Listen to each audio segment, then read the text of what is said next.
Spain's Costa del Sol, home of sun, sex and money. Playground and safe haven for some of Britain's toughest gangsters. I can't think of anywhere in the world I would have rather been than Spain, because it was like a Hollywood set. We were off the plane and it was like landing on the moon, but there was tons of money. For 10 long years, this was a sun-kissed sanctuary for British prison cells. Every single infamous and notorious criminal face from London and the south of England, they're all down here. A legal loophole made them untouchable. Bundles and bundles of money. It was like 10 grand, 20 grand. It was very tiring counting it. Your fingers start getting sore. As they bought up luxury villas and made millions. I've seen as much as £4.5 million in cash in a safe house being counted. Politicians were powerless, detectives frustrated. There's only so much of this you can spend on champagne and women and fast cars. The fear was it would fund criminal enterprise for years, perhaps for decades. Until with their hands tied, the police turned to a secret weapon, the media. They were thumbing their noses at British justice, and the more they did it, the crosser I got. All we want to know is why it was you fled to Spain. There's a story, a big story. Told first-hand by the cops and robbers who were there, this is the explosive story of how British gangsters helped transform a Spanish paradise into the Costa del Crime.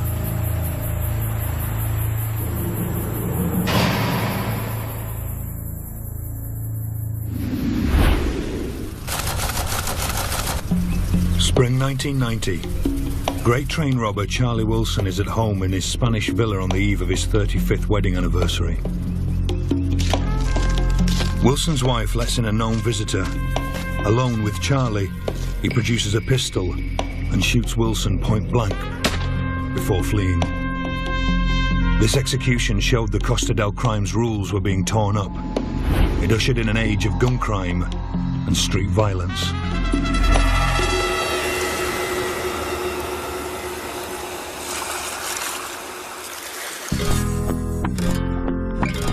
The story of how British criminals colonised Spain started half a century ago, with the Spanish coast unspoilt and unvisited.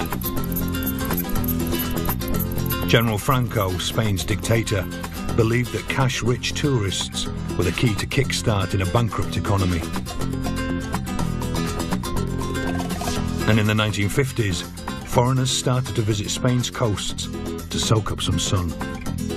You're in a mountain that's completely changed. This is Capranea. This is the mountain that we fell in love with, me and my brother, and this is where we decided to have a holiday on. London gangster John Knight is returning to his Costa del Sol bolt hole for the first time in 25 years. He was the mastermind of the multi-million-pound robbery that prompted a flood of top criminals to Spain and focused the world's attention on a crooked paradise. Knight's criminal career started early. He committed his first robbery before age 10. By 20, he was a professional thief. Everyone was doing something, and I took to taking and driving away lorries that were loaded. You always had a knife with you. If it was sheeted up, just split it and a load of Scotch air, or, you know, these are televisions, washing machines. Anything that was on the lorry had to go. We used to have a big bunch of keys, and eventually you found your key.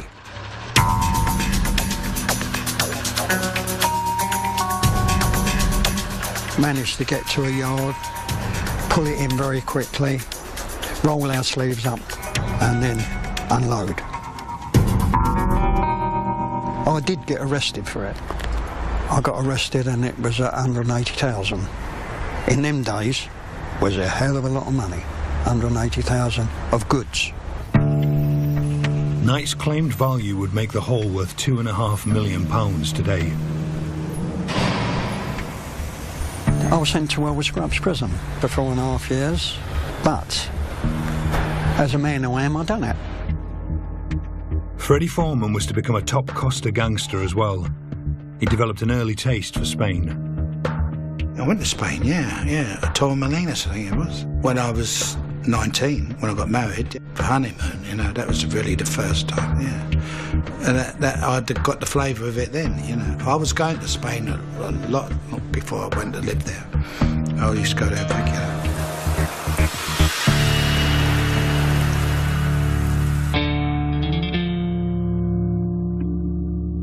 Foreman was a hardened criminal by 16. Used to nick the Never Never Lap vans outside with the travelling sales when they went in, and I'd jump up, what they called the jump up, and used to just get in. There's only a Lucas key and drive it off, throw it on, and unload it, and then you'd serve the people who they were serving, but at a minimum price. Foreman quickly became a face in Britain's underworld, then a ruthless enforcer for London's notorious Cray twins. I corrupted everybody around me, all the family, and even those days, I mean, my mother found a gun in the wardrobe, you know, and she said, "Freddie Foreman, you'll get hung, she used to say this to me, you know. There was a lot of guns around, and loads of those. You thought, oh, you had to have one, you know, just in case you had to use it any time.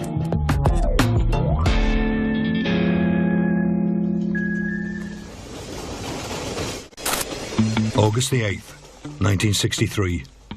A dramatic robbery shocked the nation. It would go on to cement the link between British gangsters and Spain. A gang of South London robbers, including Charlie Wilson and a petty crook called Ronnie Biggs, hijacked a train and stole over £2.5 million in cash. The great train robbers were instant heroes to prisoners like John Knight. We had a television on, and it come up, there's a train robbery, and they've stolen over £2 million. And it all went quiet in the dining room. All the faces were looking at each other and going. The chap I was sitting next to, he said, "Would you like to have been on that, John?" I said, "Not many." Beautiful. By then a big-time criminal, Freddie Foreman had been invited to join the train robbers. He didn't need the work. His firm had pulled off a gold robbery 3 months before. They came down a pub in the Cut and to me on a Sunday morning.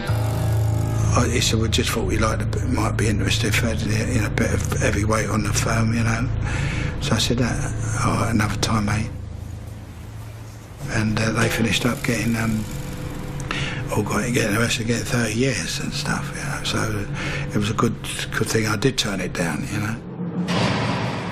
Though caught and jailed, the great train robbers changed British crime. Stealing cash was the formula the Costa criminals used to get rich 20 years later. And like the Costa crooks would, they flew to the sun. After escaping from jail in the mid-60s, Biggs hid out in Spain before fleeing to South America. The train robbers were the first famous British criminals to hide out in Spain, blazing a trail that hundreds would follow. By the mid-1960s, Foreman was a jet-setter and growing to love Spain. I like the Spanish people, and I like their I know it's all manana, their slow way of life, and that they don't, and regulations they don't take a lot of notice of. I like all that. It's anti-authority, and I like that feeling of anti-authority. If I wanted to go on a holiday, that was where I went, you know, to Spain. Foreman was keen to buy a piece of paradise for himself, but in 1969, any plans were put on hold, thanks to a call from the Crays. Early hours of the morning, I get a knock on the door, and I go down, I look out the window, it's Charlie Cray. Sorry to break this news to you, said, but the twins have killed Jack the Hat McVitie. Reggie Cray had repeatedly stabbed McVitie, a criminal associate who'd threatened to kill the twins. The Crays on a death wish sort of situation, you know, they was drinking too much, taking too many speed pills, and Ronnie Cray was on like horse tranquilizers.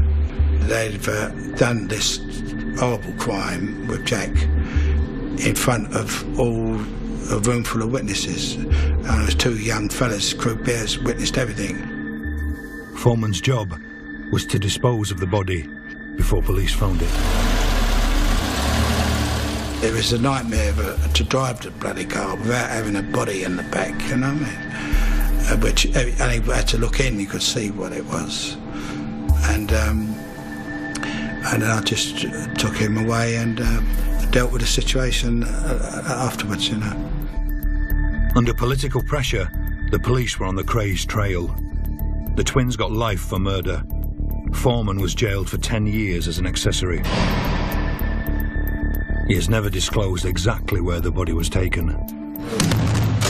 There's things you take to your grave. You never talk about things like that. It's not fair. Spain welcomed 19 million tourists in 1969, among them many British criminals. As Foreman sat behind bars, Spain exploded as a tourist destination.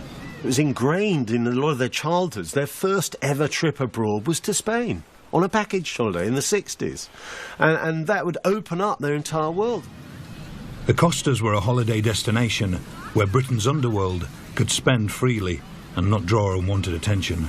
When you've robbed a bank and you want to go somewhere and get out of the way, and you also want to be able to spend your money without people looking at you and thinking you're a flash Harry, go to Spain.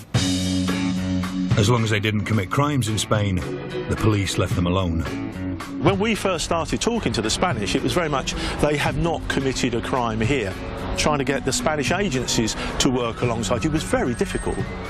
But in Britain, criminals were ever more visible and violent. The 1970s saw an armed robbery epidemic. Armed robbers were going into branches of certain well-known banks, shoving a shotgun in someone's face and just walking out with, you know, several £1,000s. There was nothing, frankly, to stop them. With the dramatic rise in armed robbery, gun crime back in Britain was at record levels. Police were under pressure from the public, politicians and the robbers. They upped their game and they became more proficient. I hesitate to use the word professional, but that's really what it was. Policing had to change, and the change would encourage Britain's underworld to the Spanish costas in ever greater numbers. What you saw was the rise of the intelligence branch. Technology was improving, interception was improving, things like putting bugs in was all improving. So police were doing much more surveillance. It was the start of a technological revolution. Flaunting their newfound wealth at home could put gangsters behind bars.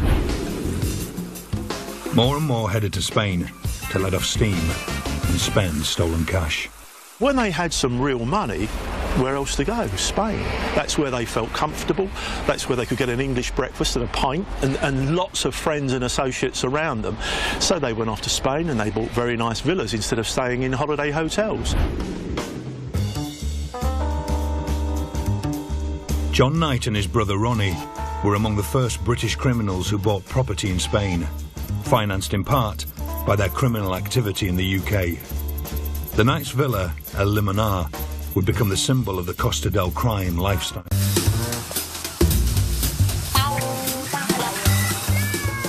British police could only look on with anger and frustration as criminals lived in Spain scot-free. But some refused to wait for politicians to act. One of the first cops to work with Spanish police was Tony Lundy. Together, they chased down British criminals in Spain without a treaty.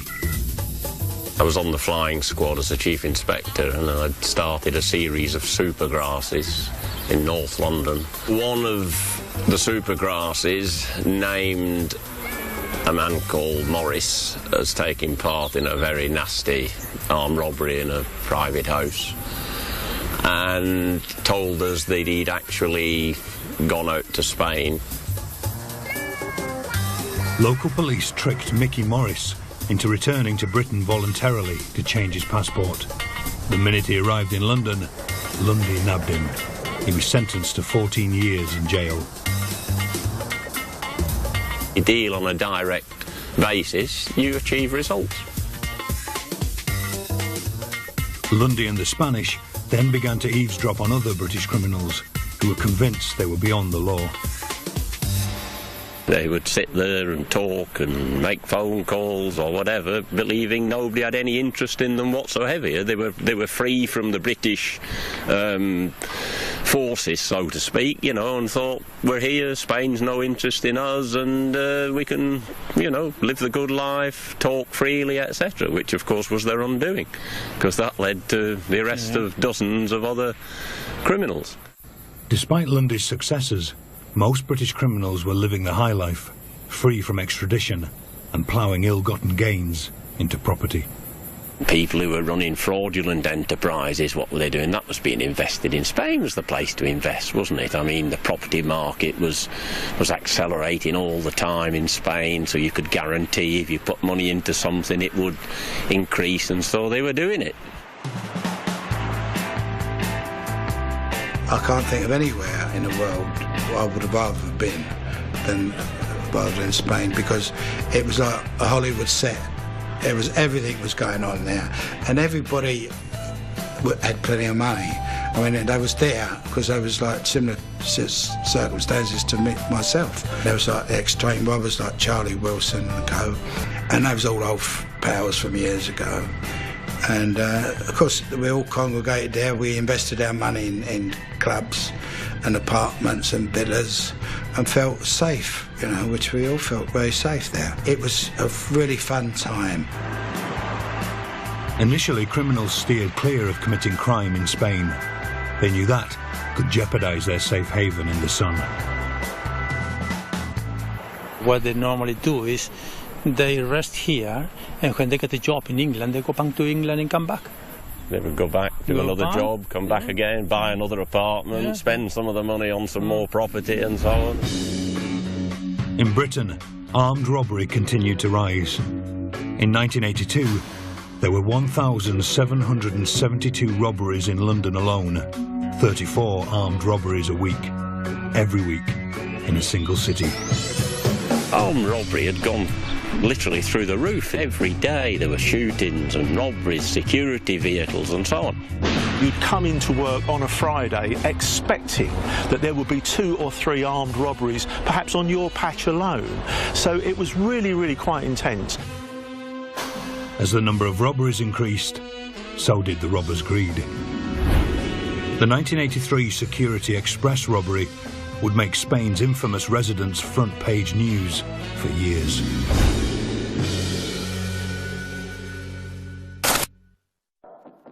John Knight was its mastermind. He spent the 1970s shuttling between London and Spain, building up the sumptuous villa he shared with brother Ronnie. On one trip to London, he chanced upon the job that was to change his life. It was over a cup of tea in a cafe. A friend of mine told me about a Security Express van opposite a bank, and it was too early for delivery. I said, yes, that is unusual. I said, we'll wait a little while longer, and we had an extra cup of tea. We looked, and as the bank opened at 9 o'clock, they started delivering. That wasn't loaded this morning, that must have been overnight. We started following it and checking it out, and we ended up in Curtain Road. Curtain Road was the depot for cash movers, Security Express. It's all changed. Brings back memories. John broke into the building next door to watch the depot. I managed to go into the front of the building, which done me nicely. It overlooked Security Express. I was so pleased. That was the beginning of this robbery.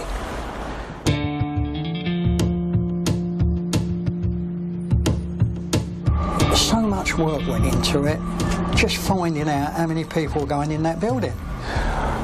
We eventually, over a period of time on surveillance, see that there was 8 to 9 men going in. Months watching showed John a way in. Guards turned off the alarms to collect milk for their tea. He also spotted surveillance camera blind spots that would allow men to get in the yard unnoticed. These are small opera glasses that I use when I was in this building. These were lovely, they'd done the job for us, even having a close-up on the back door where the guard come out and got his milk. After a full year of surveillance, the robbery was set for Easter. We'll have Security Express. It's time. So, I went down, opened this door, looked down the alleyway, clear, ladder across the ways, on the wall, and one of the firm gave me the other ladder. I propped it over the other side, up I went, over, looked over the wall and went, and they're all coming out individually. We made our way round the back of the vans. We could hear the guard change over from there. We were waiting for him to come down and pick his milk up. And as the door opened, I looked round and put my hand up, pushed the door open and got hold of him. And we just captured everyone and tied them up. Then it was a waiting game for the locks to go off for the safe. Freddie Foreman has written about the details of the Security Express job. All I know is that it was well timed. It coincided with the Earls Court exhibition, so there'd be more cash and it was executed in a professional way. The 8 drivers was laid down and roped up and threatened. There's one supposed to be threatened. One of the Security Express workers refused to cooperate at first. The robbers threatened to set him alight. He was a very stubborn man, but I think this was taken out of the cabinet and it was smelt. Maybe it's spilt over him a bit. So look, you know, as a frightener, on any job that a villain does or an armed robber does, it's a frightener. They portray it as like putting a gun in the petrol of someone, when in fact all that apparently happened was shaking a little bit of lighter fuel under her nose, you know, and renting a box of Swan Vestas. That was all that was referred to. And nobody got injured, nobody went to hospital. I've seen so many young guys who've worked in banks, building societies, whatever, who have been completely traumatised by what's happened to them. There is also a level of intimidation and violence that they bring, whether the gun is loaded or not. I've had many of my officers shot at in the past, one taking a bullet across the head from a machine gun. These are violent, dangerous people. The amount of cash at Security Express surprised even the armed robbers who stole it. £6.5 million. We didn't know at the time. We had to wait patiently for main 2 guards with keys, and there was an electrical device on the big safe, and it was 9 o'clock. They clicked off, they went and opened the vaults up, and there it was, full up with money. Bundles and bundles of money. Our chap outside, one of the firm, drove the vehicle in and loaded up like Security Express were loading their vehicles. Packed all the ladders in and made our way to our destination.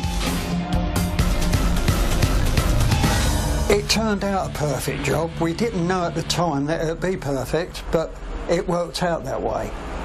And it was a brilliant, brilliant robbery. For the robbers, everything had gone to plan, and they now had over £6 million in cash. But police surveillance and criminal stupidity would scupper the whole operation and land its masterminds in jail. The robbers split up, and John Knight flew back to Spain, where brother Ronnie threw him a surprise party at a rented villa. The mood was jubilant. Photographs were taken. a mistake that had repercussions for the future of the Costa del Crime itself. The men in the photo would become suspects. They included Freddie Foreman, Ronnie Everett, John Mason and the Knight brothers. All of a sudden, Fred walked in, Everett walked in, and Mason walked in.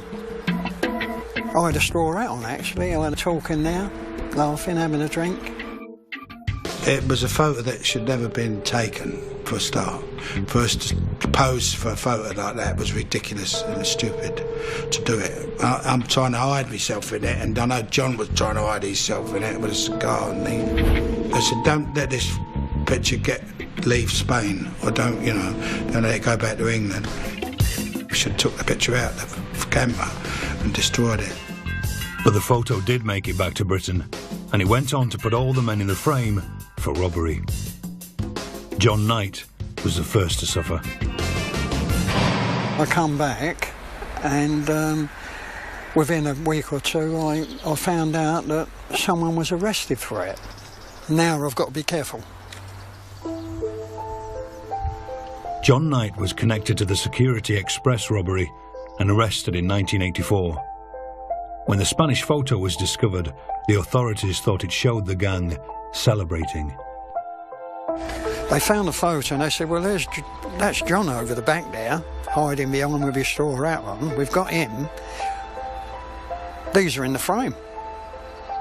And that's how it all started, with Ronnie, John, Everett and Foreman.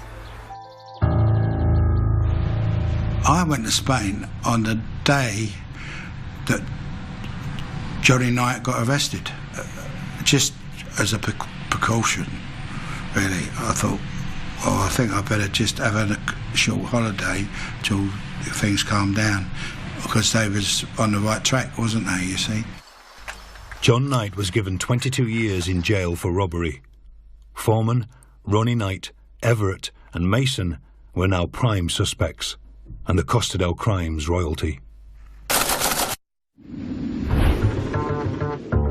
8 months after Security Express, £25 million worth of gold was snatched from a warehouse at Heathrow Airport. Known as Brink's Mat, this robbery had top cops like Roy Ram worried. Security Express and Brink's Mat made lots of differences. One of the major differences was the Yard's fear of the amount of money that was being pumped into the criminal economy.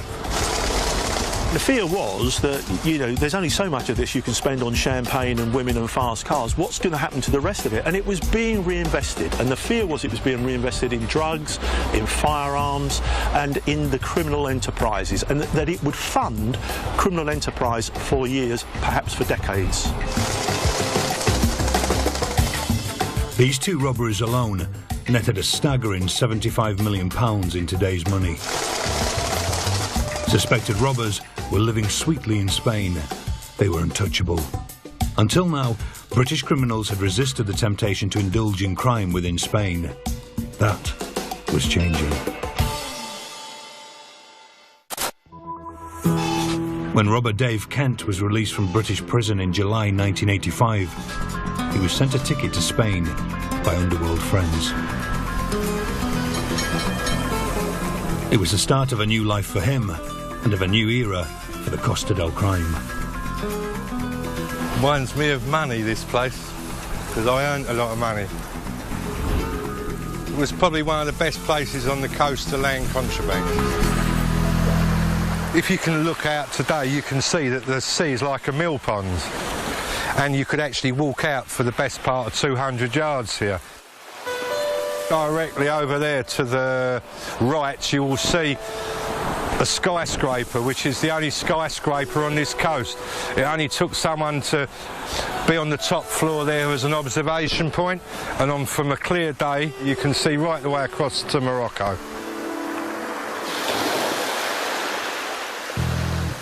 What's over there is probably gold to some people, but it's just cannabis resin. If there were 10 bales to unload, then you'd have 5 people working on the beach. 1 person for 2 bales. So it was just one trip and gone. That was their job. Pick up 2 bales and put it in the van or put it in a car, wherever it's got to go. They did it, they did their job, they got paid for bringing their 50 kilos, and they, you know, they could get paid £1,000 for just carrying 2 bags, a matter of 20 yards. I'd carry a small knife like this with me. I'd open the bale up here on the shore just to check what it was in there. Once I'd made that clear, then we pick the bales up, and then you're walking up the beach as quick as possible. Then there's someone that'll be there by the cars, and then voila, open the boot, gear in. From the time you get to the beach to here, roughly about a minute and away.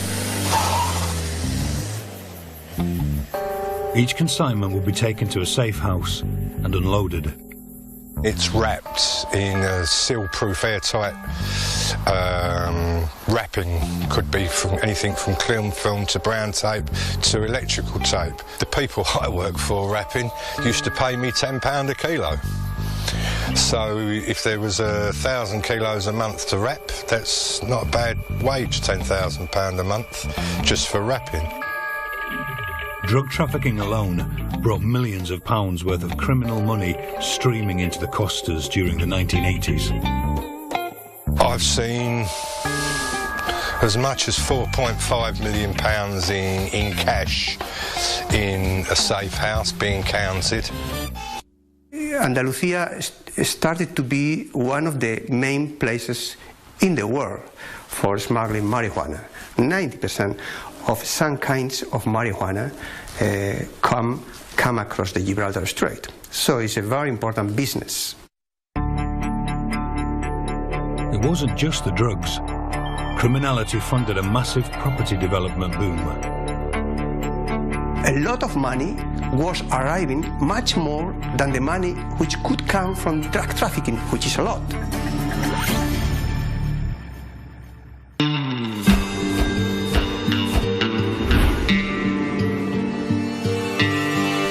The millions flowing into Spain also prompted imaginative new crimes. Rich criminals had money to burn, and self-confessed fraudster Paul Grimshaw was happy to help. I got involved with a car ringing group. There was a huge demand in Africa, North Africa, Morocco especially, for British and European high-value vehicles. Somebody down there that didn't want to pay £150,000 for that Bentley or for that Mercedes, but would quite willingly give 35, 45, maybe £50,000. I was able to help with the procurement of those and to outwardly legitimise the paperwork. You could possibly make £10,000 to £15,000 per vehicle, and of course some of the convoys were going down with half a dozen vehicles per month. You could make £100,000. By now, the story of how swaggering crooks on the Costa del Sol were avoiding arrest was making big headlines. There are at least 100 fugitives along the coast. With John Knight in jail, the media focused on his brother, Ronnie. It was very upsetting that I'm doing 22 years and it's a glorious life for anybody else. Good luck to him. But I used to be asked in there, even by officers, prison officers in prison. Ron's in the paper again. You'll be mentioned there. John Knight's brother, Ron Knight's on the run in Spain, you know, and all that. And it was a big thing at the time. And it was a serious robbery. And a lot of money. High-profile newspaper stories showing criminals enjoying the costas put pressure on politicians to close the legal loophole. And in 1985, as Spain was to join the European Union, a new, binding extradition treaty came into force. Some hoped it was the end for the Costa del Crime. Hey presto, the Costa del Crime is out of business. But is it? But it couldn't be applied retrospectively. British criminals were safe from arrest if they were in Spain before 1985. It looked like the Security Express suspects had really got away with it. Angry and frustrated, British cops turned to the media. Roger Cook, a journalist with a reputation for fearless doorstepping of criminals, was given a helping hand by Scotland Yard. The press coverage was perfectly correct. They were living the high life, you know, Ferraris, gold Rolexes, all the trappings of wealth, endless champagne parties. I mean, they really were. They were thumbing their noses at British justice, and the more they did it, the crosser I got. One of our researchers was in the Scotland Yard at one stage, talking to officers, and then he said, "Does this make you cross too?" "Not half," they said. And the floodgates opened. "Would you like to do something about it? Because we can't. We can go and watch, but we can't do anything. And we know where they all are." So we were given all the information. Among Cook's targets was Freddie Foreman, long suspected of the Security Express robbery. He was just making a name for himself at the time, wasn't he? He wanted you to go out and attack him, and a bit masochistic, I think he was. Security Express robber Clifford Sachs also took offence at Cook's questions. All we want to know is why it was you fled to Spain. First of all, he threw a large glass ashtray at me. Didn't get my head, but bounced off my shoulder. Next thing you know, he's been let go by the people who were restraining him, and he's out, thumping me heavily. For my pains, I got a very large black eye and a lot of other assorted bruises. He loved that because that was good coverage, wasn't it? So that's the sort of thing he was encouraging to do. No, seriously, that's all we...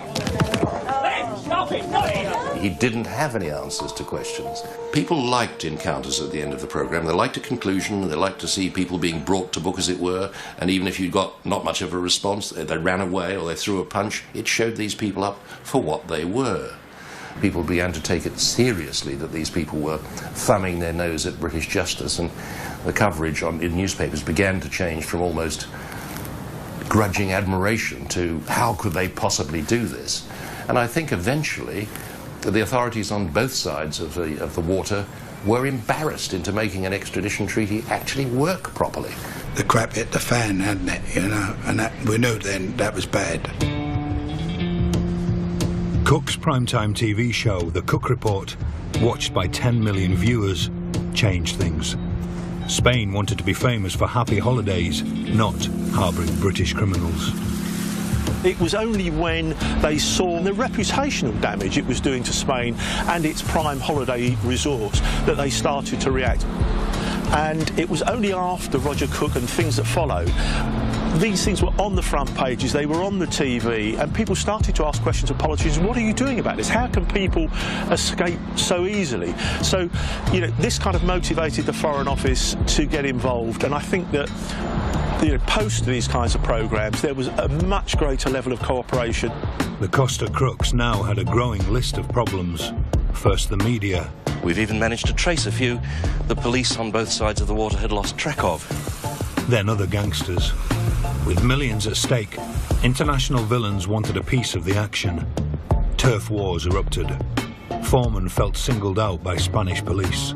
It got the needle with me, the Spanish police, if somebody got washed up down in Fuengirola on the beach, you know, and they found people with heads missing and hands missing and people being shot in the head up in the mountains, and every time something like that cropped up, I was being dragged up to Marbella Nick and they're showing me photos. I said, I don't want to look at photos of dead people. You know, what you got me up here for? And they was always driving me mad, you know. On July the 28th, 1989, Foreman's days on the Costa came to an end. Spanish police seized and deported him. I was forcibly taken to the Neck, to Marbella, and then rushed to the airport, which I tried to crash the car in the back of the car.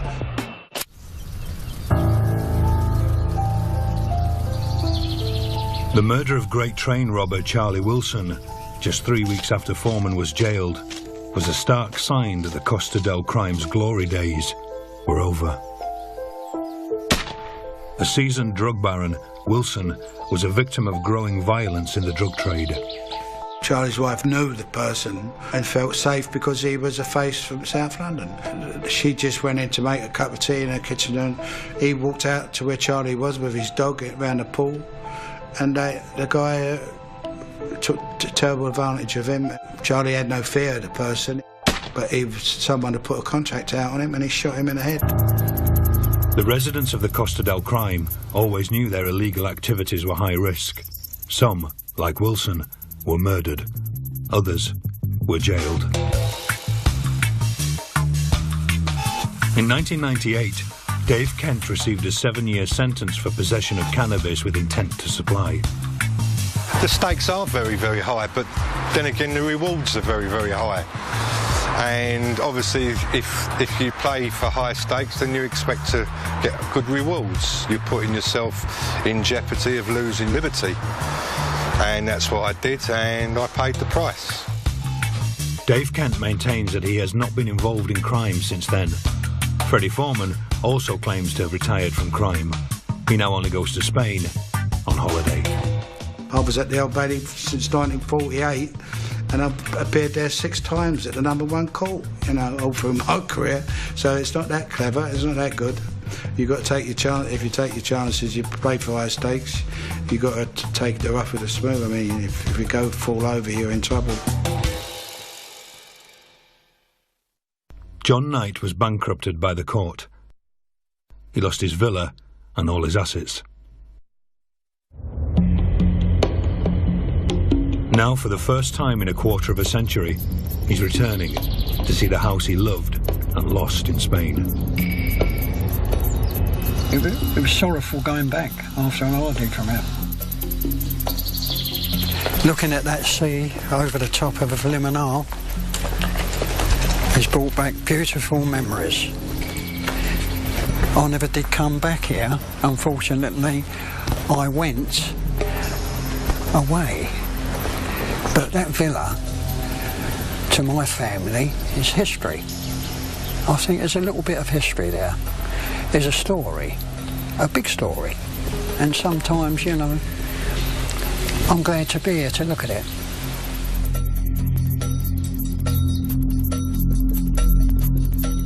Sometimes, yeah, I say that's mine, but it's not mine. And I didn't ever think that Ronnie would lose this place.